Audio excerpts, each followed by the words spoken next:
Now, leaked documents involving about $2 trillion of transactions reveal how some of the world's biggest banks have allowed criminals to move dirty money around the world.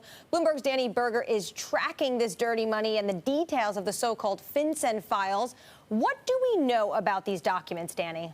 And Marie, this explosive report comes from BuzzFeed, shared with the International Consortium of Investigative Journalists. So they're called the FinCEN Files because they are reports called Suspicious Activity Reports, SARS, also known as, filed by banks into this Department of the U.S. Treasury. Now, they detail, and until now they were kept from the eye of the public. They detail a lot of things that are related to money laundering. They have banks that enable Ponzi schemes, embezzling from developing countries. So these sorts of issues are contained in thousands of files. Now, the concern isn't just that these exist, that the banks have done this. The other part of the concern is that it's essentially toothless. Once these banks file a SAR report, they can keep collecting money, they can move on. It all but immunizes them from criminal prosecution. Now, some of the details laid out in here. Standard Chartered, for example, moved money on behalf of Al Zeroni Exchange. It's a Dubai-based business that was later accused of laundering cash for the Taliban.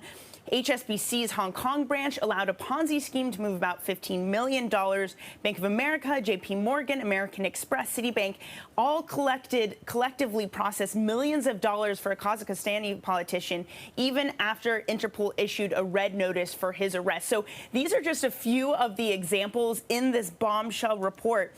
Again, though, the concern isn't that these just exist, which BuzzFeed detailed thousands of them, about 2,100, but it's that not much action is taken after these banks file the report.